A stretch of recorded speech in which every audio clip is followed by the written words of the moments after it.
YouTube, the app you are currently on. It's been around for over 20 years now. And let's not beat around the bush, it's not that fun anymore. I don't want to be 100% negative. There was a time this app was fucking heat. And I don't want to be a nostalgia head because it wasn't all perfect. Like, I grew up during that diss battle era, which I can admit it hasn't aged the best. But even in this time, people would be able to make videos just talking. What's up, guys?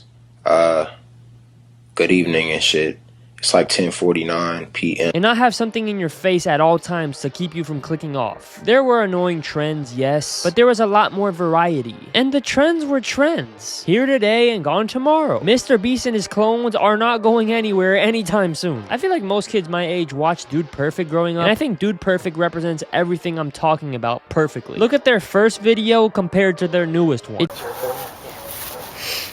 Hello folks, welcome to Age-old question, the tortoise versus the hare. Who will win in a race? Started off great, and then we get to where we are now. The internet in general feels that way. Like, we opened up Pandora's box, and we still don't know the long-term effects. The only way to change that mistake would be to go back to the beginning of YouTube and fix it there. We're too deep in. In 2025, we're in a similar situation with AI, who soon enough might turn into the internet's partner in crime to watch the world burn down. It feels like at first we got entertainment from YouTube, and because we were using the app, YouTube gets money. It was a fair trade. But over time, I think I speak for most people when I say internet fatigue is real. It's not as fun anymore. But it's too late now. If you're not on the internet, then you're missing out. We already created a habit of using it. So the trade really isn't fair anymore. We're not having fun using the app, but the app is still making money. Truthless made a great video where he talks about how it started off as the user experience, but now it's just the experience. And instead, we're being used. What I love most about YouTube is that it brought something unique that other social medias didn't. What was unique about it to me was how real it felt. It feels like every other social media is extremely fake. Everyone's trying to show off how perfect their life is. And I don't know if I was just watching the right things, but I used to watch a lot of vlogs where people were kind of vulnerable. One of my favorite videos ever is an old video from Deep Focus Lens, where she kind of just talks to the camera about her life. And it feels like YouTube comments have way more long and passionate conversations. What other social media has anything like that? I'm not saying there's none of that today on YouTube, but again, it's just much less. A lot of YouTube comments have turned into the same ones you would find on TikTok. Discourse on anything is dead, which is why I think YouTube and all internet things will remain stagnant. These issues I'm talking about will not be improved upon, and it's because nobody can have a conversation about anything ever. In order to somehow dig ourselves out of this hole we are in, we need to talk, have long, nuanced conversations. And if I posted a clip of what I just said to TikTok,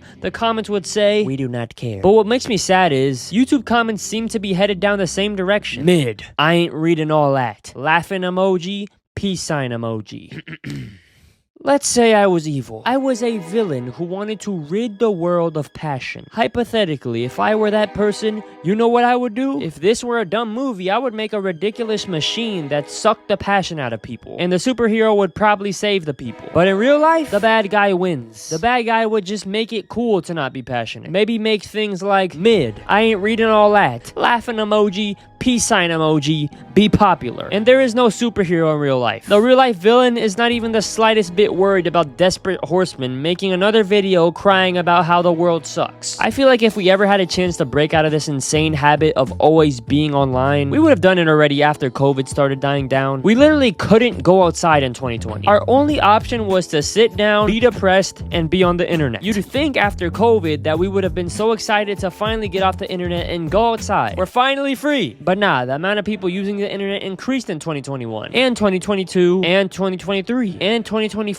and 2025, and 2026, and 2030, and 2050, and 3005. We are cooked. We should have stopped this while we could. It's crazy. Some of the best art of 2020 and 2021 was about the internet. Bo Burnham's Inside and Everything Everywhere All at Once. You know what was more popular than those two? Joe Rogan, who totally used his platform to tell the truth and nothing but the truth during those 2 years. It's crazy that someone else is probably going to make a video like this in 10 years from now. I try to focus on the things that I do love about current YouTube because there are parts that I love. Like, video essays are peaking right now. Video essayists are like the closest thing to what I want from YouTubers, which is people treating their YouTube videos like art. There's a whole folk film movement on YouTube that I love. Folk film is pretty much just another word for independent film, but actually independent, like guy having fun with his friends recording a movie for free independent. Is this me just finding a way to shove Joel Haver praise in another video? Yes, that's the GOAT YouTuber. Nathan Zed was probably the first YouTuber that made me feel something. I feel like I've kind of grown with him with every upload. Kenny Beecham, Shay Frillis, YMS, Broey Deschanel, Degenerosity, The Deep 3, Man Carrying Thing, Ollie Sunvia, Fantano, Julian himself, Hive Mind. Whenever I get a chance to watch these people, I know it's gonna be great. I will be clicking with a smile on my face. TikTok at its best makes me chuckle. Instagram at its best makes me double tap on my mom's post. Twitter at its best, I deleted that shit months ago, I can't lie. But YouTube at its best, I've had YouTube videos that have made me cry. Videos that have changed my perspective on things. This is the home of every iconic music video of the past 20 years. Every meme from our childhood was from here. Why are we settling for Mr. Beast version 27? YouTube could be so much better. Every YouTuber I named is creative in their own way. Like, actually, imagine the world where that's the norm. In that world, what would be the best of the best YouTube videos? It really sucks because we'll never know. So here we are in front of the elephants.